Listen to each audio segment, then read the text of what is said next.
சங்கரன் கோயில்னு ஒரு ஊர் இருக்குது. திருநெல்வேலி மாவட்டத்தில் சங்கரன் கோயில்னு ஒரு ஊர் இருக்குது. அங்கே ஸ்ரீசக்கர பிரதிஷ்டை உண்டு கோமதி அம்மனுக்கு. அப்புறம் ஃபேமஸ் திருச்சி அகிலாண்டேஸ்வரி ஸ்ரீசக்கர தோடு அம்பாளுக்கு. மதுரை மீனாட்சி வந்து ஸ்ரீசக்கரம் இருக்குதுன்னு ஒரு ஐதீகம் இருக்குது. இந்த மாதிரி எல்லா இடத்துலையுமே இப்போ சிதம்பரத்தில் ஒரு ஸ்ரீசக்கரம் இருக்குங்கிறது ஒரு ஐதீகம். ஆமாம் ஆமாம் ஆமாம். அது வந்து வெளியே அவ்வளோவா எல்லாருக்கும் காட்டுறது கிடையாது. இப்போ ஸ்ரீசக்கரம் இருக்குங்கிற ஒரு அங்கே இருக்கிறவங்களுக்கு இது பார்த்துருக்கோம். அது இது அப்படி இப்படின்னு எப்படி பார்த்தாலும் இதுதான் ஹிட்டான ஆஃபர். பேர்லயே ஸ்ரீசக்கரம் வளர்ச்சி தான் மேஜராக. ஆன்மீகத்தை பொறுத்த மட்டுக்கும் எதுவுமே கடையில் கிடைக்குதுன்னு வாங்கக்கூடாது. ஸ்ரீசக்கரம் அப்படிங்கிறது ஒரு யந்திரம். அந்த யந்திரம் வந்து நம்மளோட ஒட்டுமொத்த காஸ்மிக் எல்லா விதமான ஒரு அமைப்புகளையும் உள்ளடக்கிய ஒரு யந்திர வடிவமாக தான் நம்ம பார்க்குறோம். ஸ்ரீசக்கரத்தோட பிரதான தேவதை அப்படின்னு நம்ம பார்த்தோம்னா லலிதா மகா திரிபுர சுந்தரி. ஸ்ரீ அப்படின்னா வந்து ப்ராஸ்பெரிட்டி, சக்கரம் அப்படின்னாங்க சுழற்சி அப்படின்னு அர்த்தம். ஸ்ரீசக்கரம் வந்து வீட்டில் கண்டிப்பாக வச்சுக்கலாம். ஆனால் வந்து வீட்டில் வச்சுக்கிட்டோம் அப்படின்னா சில வழிமுறைகள் இருக்குது. வழக்கு முறையில் வரும்போது ஸ்ரீயந்திரம் யாருக்கு அப்படின்னா அம்பாளோட வீடு. ஸ்ரீசக்கரம் வந்து என்னையும் காப்பாற்றும், என் தலைமுறையும் காப்பாற்றும். குறைந்த விலை நிறைந்த தரம், தங்கள் தேவைகள் அனைத்தும் ஒரே இடத்தில். ஜெயச்சந்திரன். ஸ்ரீசக்கரம் என்ன அப்படின்னா என்ன சுவாமி? ஃபர்ஸ்ட் அது எந்த தேவியோட வடிவத்தை நம்ம அது மூலமா அந்த ஸ்ரீசக்கரம் மூலமா பார்க்குறோம்? ஸ்ரீசக்கரம் அப்படிங்கிறது ஒரு யந்திரம். அந்த யந்திரம் வந்து நம்மளோட ஒட்டுமொத்த காஸ்மிக் எல்லா விதமான ஒரு அமைப்புகளையும் உள்ளடக்கிய ஒரு யந்திர வடிவமாக தான் நம்ம பார்க்குறோம். ஸ்ரீசக்கரத்தோட பிரதான தேவதை அப்படின்னு நம்ம பார்த்தோம்னா லலிதா மகா திரிபுர சுந்தரி. பிந்து ஸ்தானத்தில் சிவசக்தி ஐக்கிய ரூபமாக நம்ம பார்க்குறோம். அதுதான் ஸ்ரீசக்கரத்தோட வடிவம். அம்பாள் தான் பிரதானம். ஓகே, இப்போது இந்த ஸ்ரீசக்கரத்துக்குன்னு ஏதாவது ஒரு வழிபாடு இருக்கா சுவாமி? கண்டிப்பாக ஸ்ரீசக்கரத்தோட வழிபாடுகள் நிறையா இருக்குது. அதாவது வழிபாடு முறைகள் ஏகப்பட்டது. லலிதா மகா திரிபுர சுந்தரிக்கு நம்ம லலிதா சஹஸ்ரநாமம் ஃபேமஸாக இருக்கிறதுனா லலிதா சஹஸ்ரநாமம், துர்கா சப்தசதி, இது எல்லாமே ஸ்ரீசக்கரத்துக்கு உண்டான ஒரு வழிபாடு தான். ஸ்ரீசக்கரம் லலிதா சஹஸ்ரநாமம் ரொம்ப பிரசித்தி. சரி, இந்த ஸ்ரீசக்கரம் அப்படின்னா அதோட அர்த்தம் என்ன? ஸ்ரீ அப்படின்னா வந்து ப்ராஸ்பெரிட்டி, சக்கரம் அப்படின்னாங்க சுழற்சி அப்படின்னு அர்த்தம். சரி, அதாவது வந்து ஸ்ரீசக்கரம் அப்படின்னா அம்பாள் வந்து அங்கே வீட்டில் இருக்கக்கூடிய ஒரு இடமாகவும், சாஸ்திரங்கள் என்ன சொல்லியிருக்குன்னா அது அம்பாளோட மேரு மலையை பர்சானிஃபை பண்ண ஒரு யந்திரம். அது போக அம்பாளோட ரதம், அம்பாள் இருக்கிற ஒரு இடம், அதுதான் வந்து ஸ்ரீசக்கரத்தோட பிரதானமான விளக்கம். ஸோ ஸ்ரீசக்கரம் அப்படின்னா ஸ்ரீ என்றால் நல்லது தரக்கூடியது. ஸோ ஸ்ரீசக்கர ரூபத்தில் அம்பாளை வழிபாடு பண்ணக்கூடிய யாருக்கும் அவள் நல்லது செய்து தருவா, வளர்ச்சியை தருவா வாழ்க்கையில் அப்படிங்கிறது ஐதீகம். ஓகே, இப்போ இந்த ஸ்ரீசக்கரம் இதை வந்து இந்த பூஜை பண்ணுறதுக்குன்னு யாராவது தகுதியானவங்க இவங்க தான் அப்படின்ற மாதிரி, இல்லை கல்யாணமானவங்க செய்யலாமா அப்படின்ற மாதிரி ஏதாவது ஒரு வேறுபாடுகள் இருக்கா சுவாமி? அதாவது தகுதி அப்படிங்கிற வார்த்தை வந்து நாட் ஆன் ஜெண்டர், அதாவது ஒரு ஜெண்டர்லேயோ இல்லை கேஸ்ட்லேயோ ஜாதி மதத்துலேயோ அங்கே இல்லை. ஆனால் தகுதிங்கிறது எங்கே வருது அப்படின்னா கமிட்மெண்ட். அந்த கமிட்மெண்ட்டுங்கிறது வந்து அதான் நான் முன்னாடியே சொன்ன மாதிரி எப்படி வந்து அங்கே இருக்கு இங்கே இருக்கு நான் ட்ரெண்டிங்கில் பார்த்தேன் அப்படின்னு போய் எடுத்துகிட்டு வராங்களா, இல்லை உண்மையாக அம்பாள் மேலே ஒரு ஈடுபாடோட ஒரு இல்லை நானும் பூஜை பண்ணணும் அப்படிங்கிற ஒரு டிசிப்ளின்குள்ளே வராங்களா அப்படிங்கிற கமிட்மெண்ட் தான் வந்து பிரதானமான ஒரு அந்த தகுதி அப்படிங்கிற இடத்துல அதை தான் நம்ம செக் பண்ணுறோமே தவிர ஜாதியோ மதங்களோ இல்லை வந்து ஆம்பளை செய்யலாம் பொம்பளை செய்யக்கூடாதுன்றதோ இல்லை இந்த குலத்தில் பிறந்த கல்யாணமானவங்க கண்டிப்பாக செய்யலாம். அதெல்லாம் இந்த மாதிரியான ரெஸ்ட்ரிக்ஷன்ஸ் கிடையாது. ஆனால் பிரதானமான ரெஸ்ட்ரிக்ஷன் எங்கே வருதுன்னா டிசிப்ளின் பேஸ்டில் வருது. டிசிப்ளின்குள்ளே வர நம்ம தயாராக இருக்கோமா, இல்லை சும்மா 10-11 ஒன்று வந்து பண்ணிட்டு போகிறதுக்கு நம்ம வரோமா, அந்த இடத்துல தான் அந்த கமிட்மெண்ட் டெஸ்ட்டு வந்து வருது. ஓகே, இப்போ இந்த ஸ்ரீசக்கரம் அப்படின்ற அந்த வழிபாடு, இந்த விதிமுறைகள், இல்லை வீட்டில் வந்து நம்ம இதை வச்சு கும்பிடலாம், இந்த ஸ்ரீசக்கரம் எப்படி இருக்கும், இந்த மாதிரியான ஏதாவது ஒரு விஷயங்கள் நம்ம ஃபாலோ பண்ணணுமா சுவாமி? ஆமாம், கண்டிப்பாக ஸ்ரீசக்கரம் வந்து வீட்டில் கண்டிப்பாக வச்சுக்கலாம். ஆனால் வந்து வீட்டில் வச்சுக்கிட்டோம் அப்படின்னா சில வழிமுறைகள் இருக்குது. அதாவது வந்து நம்ம கண்டிப்பாக அதுக்கு அபிஷேகங்கள் செய்ய வேண்டியது இருக்கும். ஸ்ரீசக்கரம் வச்சுக்கிட்டாலே அபிஷேகம் அர்ச்சனை நிச்சயமாக செய்யணும். எல்லா நாளும் முடியலனாலும் செவ்வாய் வெள்ளி ஞாயிறு அப்புறமேட்டு கொஞ்சம் என்ன பௌர்ணமிகள் அர்ச்சனை, குங்குமமா பூவா? பூ அர்ச்சனை ஃபஸ்ட்டு பண்ணுறது. குங்கும அர்ச்சனை லெவல் வந்து நம்ம கொஞ்சம் உபதேசம் எடுத்துக்கிட்டு பண்ணால் நல்லது. பட் மற்றபடி எல்லாருமே இப்போது கொலோக்கியலி எல்லாருமே லலிதா சஹஸ்ரநாமம் கற்றுக்குறாங்க. லலிதா சஹஸ்ரநாமம் பாராயணம் பண்ணி அர்ச்சனை அதாவது அட்லீஸ்ட் கண்டினியூவலாக பண்ணுறது ரொம்ப அந்த ஒரு அஷ்டகம் இருக்குமே சுவாமி, லலிதா மகாலட்சுமி சஹஸ்ரநாமம், லலிதா சஹஸ்ரநாமம்ன்றது ஒரு அந்த ஒரு அஷ்டோத்திரம் இருக்குமே சுவாமி, அதை வச்சு அந்த இது பண்ணி சஹஸ்ரநாமம் வந்து 1000 நேம்ஸ் வந்தால் சஹஸ்ரநாமம் அந்த சஹஸ்ரநாமம் பண்ணலாம். இல்லை சஹஸ்ரநாமம் முடியல அப்படின்னா அட்லீஸ்ட் லக்ஷ்மி அஷ்டோத்திரம் சொல்லி அந்த மாதிரி அர்ச்சனையாவது பண்ணிட்டு வந்தோம் அப்படின்னாக்கா ஒரு நல்ல விஷயம். வீட்டில் ஒரு வளர்ச்சி இருக்கும் கண்டிப்பாக. அந்த அந்த சக்கரம் வச்சு நம்ம இந்த வழிபாடு. ஆமாம், வீட்டில் ஒரு வளர்ச்சி இருக்கும். சரி, இப்போ இது நான் வந்து கடைக்கு போனேன், நான் இந்த சக்கரத்தை வாங்கின்னு வந்தேன் அப்படின்ற மாதிரி ஏதாவது ஒரு விஷயம் பண்ண முடியுமா? இல்லை இதுக்கு குருவோட வழிகாட்டுதல், இல்லை எங்களோட இதில் வந்து சுவாமிஜிகள் இருப்பாங்கள்ல, அவங்களோட கிட்ட இந்த ஆசீர்வாதம் வாங்கி அப்புறம் நான் இதை எடுத்துன்னு வந்து இந்த பூஜையை பண்ணணுமா? ஆன்மீகத்தை பொறுத்த மட்டுக்கும் எதுவுமே கடையில் கிடைக்குதுன்னு வாங்கக்கூடாது. அதுதான் அங்கே இருக்குது. இப்போது எம்பிபிஎஸ் புக்கு கூட கடையில் கிடைக்குது. நான் இப்போ போய் எம்பிபிஎஸ் புக்கு கடையில் கிடைக்குதுன்னு வாங்கிட்டு வந்து வச்சுக்கிட்டு நான் வந்து எதாவது பண்ண முடியுமா கேட்டால் பண்ண முடியாது. ஏன்னா இதெல்லாம் வழிமுறைகள். இதெல்லாம் வந்து ஒருத்தங்க கிட்ட நம்ம கொடுத்து வாங்கும் போதோ இல்லை நம்ம எதுக்கு பண்ணுறோன்றதை தெரிஞ்சுக்கிட்டு பண்ணும்போதோ தான் அதுக்கான ஒரு ஒரு ஒரு ஒரு நியாயம் பிறக்கும் அதுக்கு. அப்படின்னா தான் நம்மளாலேயும் வந்து அது உணர முடியும். நம்ம ஸ்ட்ரெயிட்டாக கடையில் கிடைக்குதுன்னு வாங்கிட்டு வந்து வச்சிட்டோம் அப்படின்னாக்கா அது அடுத்த லெவலுக்கு போகாது. சரி சுவாமி, அப்போ இப்போ நீங்கள் சொல்கிறது நான் ஓகே. இப்போ எனக்கு பண்ணணுன்ற ஆசை இருக்குது, நான் இப்போ என்ன பண்ணணும்? இப்போது நான் எப்போ போய் எங்கே போய் வாங்குறது, யார்கிட்ட வாங்குறது, அப்போ நான் என்ன பண்ணுறது?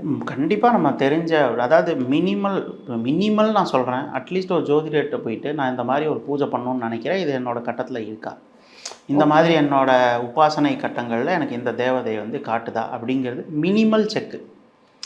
மினிமல். நான் குருன்னு எனக்கு யாரையும் தெரியாது, எனக்கு அதுக்கான ஐடியாவே கிடையாது. எனக்கு குருமார்கள்லாம் யாருன்னு எனக்கு போய் பார்த்து அதெல்லாம் எனக்கு ஐடியாவே கிடையாது. ஆனால் எனக்கு பூஜை பண்ணணும்னு ஆசையாக இருக்குது. நானே இப்போ கடையில் போய் வாங்கிட்டு வந்து பண்ணலான்னாலுமே எனக்கு அது வந்து எனக்கு ஐடியாவே கிடையாது. யார்கிட்டையும் போகிறதுக்கு எனக்கு இந்த சந்தர்ப்பத்தில் விருப்பம் இல்லைன்னு நினைக்கிறவங்க அட்லீஸ்ட் ஜோசியர்கள்ட்ட போயிட்டு எனக்கு இந்த மாதிரி நான் விஷ்ணுவுக்கு பூஜை பண்ணணும் இல்லை அம்பாளுக்கு பூஜை பண்ணணும்னு நினைக்கிறேன், இதுக்கான அமைப்பாவது எனக்கு இருக்கா அப்படிங்கிறது ஒரு பேசிக் செக்காவது ஒன்று பண்ணிவிட்டு அப்புறமா கடையில் எதுவும் வாங்கிட்டு வந்து வச்சா கூட பரவாயில்ல. ஏன்னா அவங்களுக்கு இயற்கையாக ஏதோ இருக்குன்னா பண்ண அவங்கள அதுவே கூப்பிட்டு போய் எங்கே விடும், ஒரு அதை சந்திக்கிறதுக்கான ஒரு மார்க்கத்தையாவது ஏற்படுத்தி கொடுக்கும். சரி, எதுவுமே இல்லாமல் எதுவும் ஜஸ்ட்டு இப்படி யூடியூப்பில் பார்த்துட்டு அப்படி ஃபோனை முடி வச்சுட்டு கடைக்கு போயிட்டு வந்தோம் அப்படின்னா அது வேலைக்கு ஆகாது. அப்போது நான் இவ்வளோ தூரம் பண்ணுறதுக்கு அப்புறம் அதுக்கும் எதுக்குமே அது எனக்கு யூஸ்ஃபுல்லே இல்லைன்னு நீங்கள் யூஸ்ஃபுல் இல்லைன்னு ஒன்று. அதாவது வாழ்க்கையில் என்றைக்குமே நம்ம ஒரு விஷயத்தை கரெக்டாக செய்கிறத விட தப்பாக செய்கிறதுல நிறைய அனுபவம் கிடைக்கும். அதுதான் உண்மை. அதனால் யூஸ் இல்லையான்னு கேட்டால் கண்டிப்பாக யூஸ் இருக்குது. இது யூஸ் இல்லைங்கிறத புரிஞ்சுக்கிறதாவது நடக்கும். இப்படி நம்ம பண்ணி எங்கே போகுது, ஒருவேளை நம்ம பண்ணுறது தான் சரியில்லையோங்கிற நாளாவது வரும். அந்த ஒரு புரிதலாவது எனக்கு அது கூட வராமல் எந்த பூஜையுமே இருக்காது. நீங்கள் எந்த சாமியை கும்பிட்டாலும் அந்த புரிதல் கூட இல்லாமல் எந்த சாமியும் விட போகிறது கிடையாது.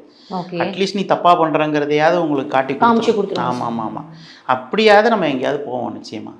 ஓகே, இவ்வளோ விஷயங்கள் இருக்கா? சரி, இதை நான் இந்த ஸ்ரீசக்கரம் பண்ணுறதுனால எனக்கு என்ன மாதிரியான ஒரு பலன்கள் கிடைக்கும் சார்? பேர்லேயே ஸ்ரீசக்கரம் வளர்ச்சி தான் மேஜராக. வளர்ச்சினா வந்து வெறும் ஆன்மீக வளர்ச்சி மட்டுமோ இல்லை வந்து பணம் வளர்ச்சி மட்டுமோ கிடையாது. வளர்ச்சிங்கிறது எல்லா விதத்துலேயும், ஒரு ஆன்மீக வளர்ச்சியாக இருக்கட்டும், ஒரு பணம் வளர்ச்சியாக இருக்கட்டும், ஒரு சொசைட்டி ஸ்டேட்டஸ் சோஷியல் வளர்ச்சியாக இருக்கட்டும், பசங்களோட அடுத்த ட்ரெடிஷனுக்கான அடுத்த கட்ட சந்ததிகளுக்கான வளர்ச்சியாக இருக்கட்டும், அவங்க லைஃப் எப்படி செட்டில் ஆகும், அவங்களோட ஆப்பர்ச்சுனிட்டிஸ் எப்படி ஓப்பன் ஆகணும். நான் ஏதோ சம்பளத்துக்கு இருக்கலாம், ஆனால் என் பசங்களுக்கு ஒரு நல்ல ஆப்பர்ச்சுனிட்டிஸ், ஒரு நல்ல அடுத்த ஒரு கைடன்ஸ் கிடைக்குது அப்படின்னா அது ஒரு நல்ல விஷயம். ஸோ இது எல்லாத்தையும் கொடுக்கக்கூடிய அளவு சக்தி கொண்டது இந்த ஸ்ரீசக்கரத்துலேயே வந்து பிந்து, திரிகோணம், வட்டம் அப்படின்ற மாதிரியான ஒரு விஷயங்கள் இருக்குல்ல சுவாமி. இப்போ இது யார் வாங்கணும்? அவங்கவுங்களுக்கு வாங்குறதுக்கான ஒரு இது இருக்குது, நீங்கள் சொல்லிட்டீங்க அவங்க தான் இதை பண்ணணும் அப்படின்னுட்டு. அப்போ இதுலேயே இந்த விஷயங்கள் வந்து இப்படி பிரிஞ்சிருக்கும் போது எப்படி சுவாமி அது எனக்கு எப்படி அது தெரியும்னா? பிந்து, திரிகோணம், வட்டம் தனிப்பட்டது கிடையாது. அது வந்து அந்த யந்திரத்தோட ஜியாமெட்ரி. அந்த யந்திரத்திலே வந்து சென்டர் பாயிண்ட் பிந்து, அதோட அப்படியே அடுத்தடுத்த லேயர்ஸ் தான் வந்து இது பண்ணுறாங்க. அந்தந்த லேயர்ஸ்லலாம் சில தேவதைகள் இருக்கிறதாக ஐதீகம். அதாவது பிந்துவில் அம்பாள் வசின்யாதி வாக்தேவதைகளோட சூழ்ந்து உட்கார்ந்துருப்பதாகவும், அடுத்த திரிகோணத்தில் வந்து துர்கா, லக்ஷ்மி, சரஸ்வதி இவங்கெல்லாம் இருக்கிறதாகவும், அடுத்தடுத்த இதில் வாருணி, குருக்குல்லா, அப்படியே கீழே வர வர வர சப்தகன்னிகள், அஷ்டமா சித்திகள் எல்லாம் லேயராக இருக்கிறதாகவும் அது அந்த யந்திரத்தோட ஜியாமெட்ரிக்கல் எக்ஸ்பான்ஷன். பட் ஆனால் வந்து அந்த அந்த அந்த யந்திரத்தோட இது எல்லாம் சேர்ந்தது லலிதாம்பிகையோட உருவம். ஸோ ஏன்னா நம்ம வந்து ஒரு விக்கிரகத்துக்கும் யந்திரத்துக்கும் அதுதான் டிஃப்ரென்ஸ். ஒரு விக்கிரகத்தில் நம்ம ஒரே உருவத்தை வச்சுட்டு அதுக்குள்ளே எல்லாம் அடக்கம்னு எப்படி பார்க்குறோமோ, பட் யந்திரத்தில் ஒரு ஸ்பெசிஃபிகேஷன் வந்துடுது. அவ்வளோதான். இப்போ ஒரு வீடை பார்க்குறோம், இது யார் வீடு அப்படின்னு பார்த்தா ஒரு சாரோட வீடு அப்படின்னு ஒரு வார்த்தையில் சொல்லிடலாம் ஈஸியாக. ஆனால் அதே வந்து அந்த வீடு கட்டுறதுக்கு ஒரு டிராயிங் போட்டிருப்பாங்க. அதில் சாரோட வீடுன்னு பேப்பரில் எழுதி கொடுக்க மாட்டாங்க. ஒரு டீட்டெயில்டு ஸ்கெட்ச் இருக்கும். இதுதான் லிவிங் ரூமு, இதுதான் பெட்ரூமு, இதுதான் ட்ராயிங் ரூம் அப்படின்னு ஸ்கெட்ச் இருக்கும். அதனால் அது யந்திரம், அவ்வளோதான். ஆமாம், அந்த ஸ்கெட்ச் தான் வந்து யந்திரம் அப்படின்னு நம்ம சொல்கிறது. ஆனால் அதே வந்து வழக்கு முறையில் வரும்போது ஸ்ரீயந்திரம் யாருக்கு அப்படின்னா அம்பாளோட வீடு அது, அவ்வளோதான். ஆனால் யந்திரமோட நம்ம அதை ஃபார்மேட்டாக பார்க்கும்போது அதில் எல்லாம் இருக்கும். லிவிங் ரூம், பெட்ரூம் எல்லாத்தையும் நம்ம பார்ப்போம். சரி, அதுதான் வித்தியாசம். இப்போ இந்த எனக்கு தெரிஞ்சு வந்து காமாட்சி அம்மன் அங்கே வந்து அந்த ஸ்ரீசக்கரம் இருக்குது அப்படின்றத நம்ம பார்த்துருக்கோம்ல சுவாமி. அதுக்கு வந்து வேற எங்கெங்கெல்லாம் ஸ்ரீசக்கரம் இருக்குது? நிறைய அம்பாள் கோயில்களில் ஸ்ரீசக்கர பிரதிஷ்டை இருக்குது. ஆனால் எனக்கு முன்னாடியே வந்து அங்கே தான் அர்ச்சனை பண்ணுறதை நம்ம பார்த்துருக்கோம். ஆமாம். அப்போ வேற எங்கோ அந்த மாதிரி நம்ம பார்க்கலாம் நிறைய. இப்போது சங்கரன் கோயில்னு ஒரு ஊர் இருக்குது, திருநெல்வேலி மாவட்டத்தில் சங்கரன் கோயில்னு ஒரு ஊர் இருக்குது. அங்கே ஸ்ரீசக்கர பிரதிஷ்டை உண்டு, கோமதி அம்மன் இருக்குது. அப்புறம் ஃபேமஸ் திருச்சி அகிலாண்டேஸ்வரி ஸ்ரீசக்கர தோடு அம்பாளுக்கு. ஆமாம். இந்த மாதிரி நிறைய இடம் இருக்குது. நிறைய இடங்களில் வந்து இப்போ மதுரை மீனாட்சி வந்து ஸ்ரீசக்கரம் இருக்குதுன்னு ஒரு ஐதீகம் இருக்குது. இந்த மாதிரி எல்லா இடத்துலையுமே இப்போ சிதம்பரத்தில் ஒரு ஸ்ரீசக்கரம் இருக்குங்கிறது ஒரு ஐதீகம். ஆமாம். அது வந்து வெளியே அவ்வளோவா எல்லாருக்கும் காட்டுறது. இப்போ ஸ்ரீசக்கரம் இருக்குங்கிற ஒரு அங்கே இருக்கிறவங்களுக்கு இது பார்த்துருக்கோம். அந்த மாதிரி இருக்குது. ஸோ பேசிக்காக நிறைய இடங்களில் அந்த ஸ்ரீசக்கர பிரதிஷ்டை, யந்திர பிரதிஷ்டை இருக்குது, அர்ச்சனை பண்ணுறாங்க. இந்த ஸ்ரீசக்கரம் நான் இன்றைக்கி தான் பண்ணணும், இந்த நாட்களில் தான் பண்ணணும், இந்த பூஜை நேரத்தில் தான் பண்ணணும், ஏதாவது கால விதிமுறைகள் அதுக்கு இருக்கா சுவாமி? டெய்லி பண்ணால் நல்லது. ஆனால் வந்து இல்லை டெய்லின்றது எனக்கு செட் ஆகாதுங்கிறவங்க அட்லீஸ்ட் செவ்வாய், வெள்ளி, ஞாயிறு, இல்லை செவ்வாய், வெள்ளி, ஞாயிறும் முடியாதுன்னா வெள்ளிக்கிழமை அண்ட் பௌர்ணமி, இந்த 2 நாட்கள் கண்டிப்பாக வச்சுக்கணும். இல்லை என்னால் கொஞ்சம் இன்னும் எஃபர்ட் போட முடியும் அப்படின்றவங்க வந்து செவ்வாய், வெள்ளி, ஞாயிறு அண்ட் பௌர்ணமி வச்சுக்கிறது ரொம்ப நல்லது. அபிஷேகம் பண்ணி அபிஷேகம் கண்டிப்பாக வந்து 3ஆவது பண்ணணும். மஞ்சள் தேன்பால் அபிஷேகம் பண்ணிவிட்டு நம்ம வந்து ஓம் ஸ்ரீ மாத்ரே நமக, மகாராங்கியே நமக, ஸ்ரீமத் சிம்மாசனேஸ்வரியே நமக, லலிதா சஹஸ்ரநாமாவளியோட முதல் 3 நாமாவளி இது.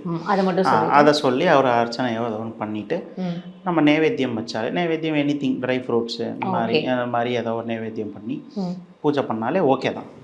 இது வந்து இவ்வளோ சிம்பிளாக சுவாமி, இதை மட்டும் பண்ணாலே கூட நான் வந்துடுறேன் அப்படின்ற பண்ணுங்க பண்ணுங்க நான் இப்படியாவது வந்து நீங்கள் எனக்கு கும்பிடுங்க அப்படின்ற மாதிரி இருக்குல்ல சுவாமி. என்ன பண்ணக்கூடாது, பண்ணணும் ஓகே, என்னென்ன பண்ணக்கூடாதுன்ற ஏதாவது இருக்குமா சுவாமி? அதாவது பண்ணக்கூடாதது அப்படின்னு நம்ம பார்த்தோம் அப்படின்னாக்கா, நம்ம வந்து ஒரு ரெகுலராக பண்ணணும் எடுத்துக்கிட்டோம்னா. நம்ம வந்து சும்மா அந்த நேரத்துக்கோசரம் எடுத்துக்கிட்டு ஒரு நாள் பண்ணிவிட்டு ஒரு நாள் பண்ணாமல் அந்த மாதிரி இல்லாமல் ஏதோ நம்ம கொஞ்சம் ஒரு டிசிப்ளினில் இருந்தால் ஓகே. மற்றபடி பண்ணக்கூடாது அப்படிங்கிற மாதிரி இருக்கிறது என்னென்னா, நேரம் ஒரு முக்கியமான விஷயம். மாற்றி ஒரு நாள் காலையில் பண்ணேன், ஒரு நாள் ராத்திரி பண்ணேன், ஒரு நாள் எனக்கு டைம் கிடைக்கும்போது நான் 12 மணிக்கு பண்ணேன், ஒரு நாள் வந்து எனக்கு நான் வெளியே போனோம் அதனால் நான் வந்து வெளியே போயிட்டேன் காலையில், அப்புறம் மத்தியானம் வந்து நான் பண்ணேன். அந்த மாதிரிலாம் இஷ்டத்துக்கு இல்லாமல் காலையில் ஒரு 8 மணிக்குள்ளே பண்ணேன், இல்லைனா சாயங்காலம் பண்ணேன் அப்படின்னு ஒரு வரைமுறைக்குள்ளே வர ஸ்டாண்டர்டான ஒரு பூஜை டைமிங் வச்சுட்டு ஸ்ரீசக்கரத்துக்கு நம்ம பண்ணணும். அது எல்லா சுவாமிகளுக்குமே அது வந்து எல்லா பூஜைகளுக்குமே அது பொருந்தும் இருக்குது. ஆனால் ஃபாலோ பண்ணுறாங்களாங்கிறது கொஸ்டின் ஆகுதுல்ல. எல்லாருக்கும் வந்து எனக்கு வேலை இருந்துச்சு நான் என்ன பண்ணுறது அப்படின்னு. ஸோ அந்த மாதிரி ஒரு கேள்விகளுக்குள்ளே வராமல், வேலை இருக்கோ இல்லையோ இந்த டைமில் பண்ணணும்னா பண்ணணும், இல்லைனா அன்றைக்கி பண்ணக்கூடாது, பண்ணாமல் விட்டுட்டாலும். ஸோ செவ்வாய், வெள்ளி, பண்ணாமல் விட்டுட்டா மனசெல்லாம் ரொம்ப கஷ்டம். அப்போ கரெக்டாக பண்ணணும். இது என்னது நான் எனக்கு மனசும் நல்லா இருக்கணும், அதே சமயம் நான் இருக்கிற மாதிரி தான் நான் இருப்பேங்கிறது கூழுக்கும் ஆசை மீசைக்கும் ஆசை, அது முடியாது. சரி சுவாமி, எங்களை திட்டாதீங்க, நாங்கள் எல்லாமே யோசிச்சு பண்ணிடுறோம் எப்படியாவது. இன்னும் சாதாரண மக்கள் அன்றாட வாழ்க்கையில் கஷ்டப்படுறாங்க நிறைய ஒரு விஷயங்கள். இது வந்து ரொம்ப ஒரு ஓகே ஸ்ரீசக்கரம் நம்ம வந்து வச்சுக்கிட்டா நம்ம இந்த மாதிரியான ஒரு பூஜைகள் பண்ணால் எனக்கு என்ன மாதிரியான ஒரு மாற்றங்கள், எனக்கு என்ன மாதிரியான ஒரு நல்ல விஷயங்கள் நடக்கும் அப்படின்றது இருக்கா சுவாமி? ஏன்னா வாராகிக்கு நீங்கள் ஒரு சில விஷயங்கள் சொன்னீங்க, இவங்கள தான் இப்படி கும்பிடணும், இது மாதிரியான ஒரு விஷயங்கள் இருக்குமா? அந்த ஸ்ரீசக்கரம்க்குன்னு அந்த மாதிரி ஏதாவது இருக்கா சுவாமி? ஆமாம், ஸ்ரீசக்கரம் வந்து ஒரு சாதாரண ஒரு பூஜை முறை கிடையாது. ஏதோ ஒன்று நான் எடுத்துக்கிறேன் எனக்கு பண்ணிக்கிறேன் அந்த மாதிரி கிடையாது. ஸ்ரீசக்கரம் வந்து என்னையும் காப்பாற்றும், என் தலைமுறையும் காப்பாற்றும். அந்த மாதிரியான ஒரு சக்தி ஸ்ரீசக்கரத்துக்கு உண்டு. அதே மாதிரி அம்பாளோட பேரே ஸ்ரீசக்கரத்தில் வந்து குலாயி நமகான்னு ஒரு பேர். ஸோ ஓகே, எனக்கு குலதெய்வம் யாருன்னே தெரியலனா கூட ஸ்ரீசக்கர பூஜை சரியாக செய்துட்டு வரும் பட்சத்தில் அந்த குலதெய்வமே சாந்தி அடையும். நமக்கு யாருனே தெரில, என்னன்னே தெரில, எனக்கு என்ன இதுன்னு தெரில, சொல்லவும் யாரும் இல்லைங்கிற இடத்துல ஸ்ரீசக்கரத்துக்குள்ளே அத்தனை தேவதைகள் அத்தனை யோகினிகள் இருக்கிறதுனால ஏதோ ஒரு விதத்தில் அது ஸ்ரீசக்கரம் வழிமுறைகள் அதோட வந்து இதுதான் பின்பற்றணும் அப்படின்ற மாதிரியான ஒரு விஷயம் இருக்குது. கடையிலையும் வாங்கக்கூடாதுன்னு நீங்கள் சொல்லிட்டீங்க, ஜோசியரை வச்சு பார்க்கணும்னு சொல்கிறீங்க, அப்புறம் எனக்கா தோணுச்சு நான் பண்ணணும் அப்படின்னாலும் அதுவும் கூடாதுன்னு சொல்கிறீங்க. என்னதான் சுவாமி இப்போ நான் பண்ணணும்? நான் உங்களுக்காக பண்ணக்கூடாதுன்னு சொல்லலையே, பேசிக்காக போய் பார்த்துட்டு வந்துட்டாது பண்ணுங்கன்னு சொன்னேன், அவ்வளோதான். எனக்கு பண்ணவே ஆசையாக கூடாது, இருக்குது சுவாமி. ஆசையாக பார்த்துட்டு பண்ணுங்க, இல்லைனா வந்து கேட்டு குரு அப்படின்ற இடத்துல வந்து பார்த்து கற்றுக்கிறது ரொம்ப நல்லது.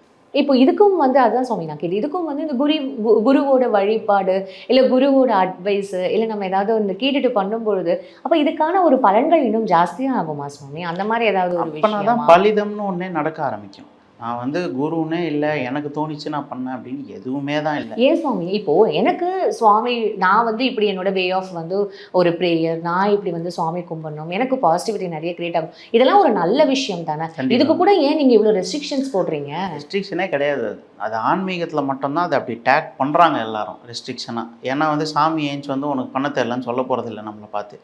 அதனால் எல்லாரும் அது வந்து குரு அப்படின்ற இடத்துல அவர் ஏதோ ரெஸ்ட்ரிக்ஷன் போட போகிறாரு அப்படிங்கிறது வந்து ஒரு பிம்பம். சரி, ஆன்மீகத்தை விட்டுருங்க. என் ஸ்கூலில் டீச்சர் இல்லையா?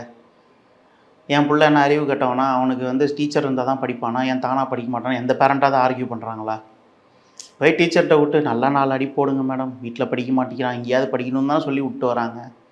அப்போ அங்கே அது கரெக்டாக, ஆன்மீகத்தில் தப்புனா அது எப்படி? அது எல்லா இடத்துலையுமே இருக்குல்ல. அதாவது வந்து ஒரு டிரைவிங் கிளாஸு, கார் ஓட்டணும்னு எனக்கு தான் ஆசை, நான் ஏன் டிரைவிங் கிளாஸ் காசு கொடுக்கணும்? ஏன்னா நான் என் காரை நான் இடிச்சு எனக்காக தான் நான் கற்றுக்குறேன். குருவுக்காக நான் போயிட்டு ஆன்மீகம் கற்றுக்க போகிறது இல்லை, எனக்காக தான் ஆன்மீகம் கற்றுக்க போகிறேன். அதுமாதிரி ஒரு கார் ஓட்ட போகிறேன்னா நான் தான் ஓட்ட போகிறேன், ஜாலியாக பாட்டு போட்டு ஓட்ட போகிறது நான் தான். பட் ஆனால் அது ஒரு லேர்னிங் ஃபேஸ்னு ஒன்று இருக்குல்ல. ஒரு கட்டத்துக்கு மேலே நம்ம வந்து என்ன வேணாலும் நம்மளே பண்ணலாம். ஆனால் அந்த என்ன வேணாலும் நம்ம பண்ணலாங்கிற அந்த ஒரு இடம் வரணும்ல. இப்போ நான் சிஏ படிச்சுட்டுறாங்க, சிஏ படிக்கிறாங்க, அவங்க சொல்லி கொடுத்தவங்க இல்லை இன்ஸ்டியூட் எக்ஸாம் என்ன அவங்க ஒரு கணக்கு போடும்போது வந்து கை பிடிச்சிக்கிறாங்களா? கிடையாது. படிக்கிற வரைக்கும் கை பிடிச்சிக்கிறாங்க, இதை பண்ணாதீங்க பண்ணுங்கன்னு சொல்லித்தரேன். அப்புறம் ப்ராக்டிஸ் பண்ணும்போது அவங்க தானே பண்ணுறாங்க. லாயர் படிக்கிறாங்க, அதே தான். எல்லா இடத்துலையும் மென்டார்ஷிப் இருக்குது. அதை நம்ம வந்து குருன்றது அதே இங்கிலீஷ் படுத்தி பாருங்கள், மென்டார்ஷிப்னு பாருங்கள், எல்லாருக்கும் பிடிக்கும். கடைசியாக ஒரு கேள்வி, யூடியூப் பார்த்து பண்ணுறவங்க தான் இன்றைக்கி ஜாஸ்தி. அது கரெக்டா தப்பா, இது நம்ம பண்ணலாமா பண்ணக்கூடாதா அப்படின்றது பாதி பேருக்கு விஷயம் தெரியாது சுவாமி. இன்னொரு பாதி பேருக்கு ஜாதகமே இப்போ இல்லையே சுவாமி. அவங்களுக்கு வந்து ஜாதகம் இருக்கா அப்படின்றதே வந்து இப்போ முன்ன மாதிரி ஜாதக கட்டம் எழுதுறவங்களையும் தாண்டி நாங்கள் வந்து இப்போது கம்ப்யூட்டரில் வந்து எங்களுக்கு ஹாரோஸ்கோப் கிடச்சிடுச்சு அப்படின்னு சொல்கிறவங்களுக்குலாம் எது கரெக்டான ஹாரோஸ்கோப்பே தெரியாமல் அதோட வழிபாடு முறையே அவங்களுக்கு தப்பாக தானே சுவாமி போகுது. அப்போ எது கரெக்டு எது தப்புன்றது எப்படி நான் நிர்ணயம் பண்ணுவேன்? இல்லை, அந்த அளவு பிரச்சனையை பார்க்க வேண்டிய அவசியம். அதாவது டேட் ஆஃப் பர்த்து டைம் இருந்தால் இப்போ எல்லாருமே வந்து சாஃப்ட்வேர் தான். யாருமே அந்த காலம் மாதிரி உங்களோட இதெல்லாம் குறித்து வச்சுக்கிட்டு அவங்க லக்னம் பார்த்து பஞ்சாங்கம் பார்த்து எழுதுகிறவங்க வந்து இருக்காங்க, ஆனால் கம்மி. எல்லாருமே ஒரு சாஃப்ட்வேர், இன்றைக்கி சாஃப்ட்வேர் அந்த வேலையை செய்யுது. எல்லா திருக்கணிதம் வாக்கியம் எல்லாத்தையும் ஒரு கன்சால்டேட் பண்ணி அதுவே அந்த கணக்கெலாம் போட்டு ஒரு தெளிவாக ஒன்று கொடுத்துருது. அப்போ அந்த ஜாதகத்தில் தான் அவங்க பார்க்குறாங்க. ரெண்டாவது இந்த யூடியூப்பு இப்போ நீங்கள் கேட்ட கேள்வியாக இருக்கட்டும், நான் அதை வந்து அல்டிமேட்னே சொல்லலை, இல்லை அதை பண்ணாதீங்கன்னு சொல்லலை. ஆனால் நான் என்ன சொல்கிறேன், அது ஒரு முதல் படியாக வச்சுக்கோங்க. அங்கே வந்துருச்சுன்னா அல்டிமேட்டுன்னு எடுத்துக்கிறத விட அதை ஒரு முதல் படியாக வச்சுக்கலாம். ஓகே, நான் யூடியூப்பில் பார்த்தேன், இப்போ நான் ஸ்ரீசக்கரம் வாங்கிட்டு வந்து யூடியூப்பில், இப்போ நானே யூடியூப்பில் தான் சொல்கிறேன். ஓகே, அந்த 3 நாமாவளி சொல்ல சொன்னார்ப்பா, நான் யூடியூப்பில் பார்த்து செய்ய ஆரம்பிக்கிறேன், செய்யுங்க, பிரச்சனை இல்லை. ஆனால் அது ஒரு முதல் படியாக வச்சுக்கோங்க. இதையே ஒரு 30 வருஷம் நான் செஞ்சேன் அப்படிங்கும்போது என்ன ஆகிடுதுன்னா, அப்போ நான் வளரலைங்கிறது தானே அதுக்கு அர்த்தம். ஒரு முதல் அதே மாதிரி தான் ஜோசியர்கிட்ட போகிறேன், ஏதோ ஒரு விஷயம் நான் பார்க்குறேன், ஓகே அவர் செய்யின்றாரு, இல்லை செய்யாதங்கிறாரு, இல்லை இதை செய், இது வேண்டாம், நீ சொன்னது வேண்டாம், இதை செய் அப்படிங்கிறாரு. அப்போது அதை ஒரு ஃபஸ்ட்டு ஸ்டெப்பாக வச்சுக்கோங்க. ஓகே, இப்போ இதான் செட் ஆகுமாப்பா, ஓகே நான் பண்ணுறேன், பண்ணுங்கள். வாழ்க்கை கண்டிப்பாக நமக்கான இடத்துல கொண்டு போய் விடும் ஒரு நாள். அன்றைக்கி நம்ம அதெல்லாம் கேட்போம், இல்லை என்ன இப்படி செய்யக்கூடாதுன்னு சொன்னாங்களே, நீங்கள் செய்யலான்னு சொல்கிறீங்களே, ஒரு வேளை அன்றைக்கி அவங்க நமக்கு சொல்லலாம் சாதகமாக. அதே மாதிரி இப்போ யூடியூப்பில் பார்த்தா 3 ஆரம்பித்தேன், ஏன் யூடியூப்பில் தான் என் கான்டாக்ட் நம்பரும் இருக்குது. ஸோ அதுதான் சொல்கிறேன், ஆப்பர்ச்சுனிட்டிஸ் எடுத்துக்கணும்னு நினைக்கிறவங்க அடுத்த கட்டத்தில் போகலாம். சரி, அதுதான் நமக்கு வந்து எப்படின்றத நம்ம அதை ஃபாலோ பண்ணுன்றது ஒரு முறை இருக்குது சுவாமி. கடைசியாக இந்த புணுகு அப்படின்லாம் சொல்கிறாங்க சுவாமி, அந்த புணுகு இதெல்லாம் நீங்கள் வந்து சுவாமிக்கு வந்து நீங்கள் வச்சு அதெல்லாம் நீங்கள் வந்து இந்த மாதிரியான ஒரு விஷயங்கள்லாம் பண்ணீங்கன்னா உங்களுக்கு எல்லா பாசிட்டிவிட்டியும் ஈர்க்கும் அப்படின்னு சொல்லிட்டு இப்போ இது மாதிரிலாம் வந்து சொல்கிறாங்கல்ல சுவாமி, அதெல்லாம் எந்த அளவுக்கு உண்மை சுவாமி? ஒரு அளவுக்கு, அதாவது ம், ஒரு அளவுக்கு உண்மை, நான் இல்லைன்னு சொல்ல மாட்டேன். ஏன்னா இது ஒரு விதமான பிரயோகம் ஆகிடுது. இப்போ நான் பொண்ணுக்கு வச்சுட்டு சாமிக்கு வச்சுட்டு நான் போட்டுக்கிறதா சுவாமி. இருக்கட்டும், ம். இல்லை வந்து சுவாமிக்கு கட்டின புடவையை நான் சாத்திக்கிறதா இருக்கட்டும், இல்லை வந்து சுவாமிக்கு வச்ச பூவை நான் போட்டுக்கிறதா இருக்கட்டும், இல்லை பிரசாதம் அது பண்ண, ம். இதெல்லாம் பலன் கொடுக்காதான்னு கேட்டால் ஓரளவு பலன் கொடுக்கும். பட் எல்லா பாசிட்டிவிட்டியுமே நான் அட்ராக்ட் பண்ணுறது ஓகே. ஆனால் வாழ்க்கையில் உண்மையான விஷயம், நான் பாசிட்டிவிட்டி கொடுக்கணும்ல. நான் பாசிட்டிவ், எனக்கு எல்லாம் கிடைக்கிறது, நான் சாப்பாடு என் தட்டுக்கு வர்றது ஒரு பார்ட் ஆஃப் த ஸ்டோரி. அதை சாப்பிட்றதுக்கு எனக்கு திராணி வேணும்ல. எவ்வளோ என்னால் டைஜஸ்ட் பண்ண முடியும்? அப்போது அத்தனையும் டைஜஸ்ட் பண்ணுற இடம் எனக்கு இருக்கா? அளவை மிஞ்சினால் அமிர்தமும் நஞ்சு. எல்லா பாசிட்டிவும் எனக்கு வந்துட்டு நான் மட்டும் நெகட்டிவாக இருந்தேன்னா அப்போ அதுவே ஒரு நெகட்டிவ் தானே. அது ஒரு என்னடா? நெகட்டிவிட்டி தானே இது அப்படின்ற அதுதான் மாதிரி இந்த இருக்குது விஷயம். ஃபைன் சுவாமி. இவ்வளோ நேரம் பொறுமையாக ஒவ்வொரு கேள்விகளுக்கும் ரொம்ப அழகாக வந்து பதில் சொன்னீங்க. உங்களோட நேரத்துக்கு ரொம்ப நன்றி சுவாமி. அது இது அப்படி இப்படின்னு எப்படி பார்த்தாலும் இதுதான் ஹிட்டான ஆஃபர். குறைந்த விலை நிறைந்த தரம் தங்கள் தேவைகள் அனைத்தும் ஒரே இடத்தில். ஜெயச்சந்திரன்.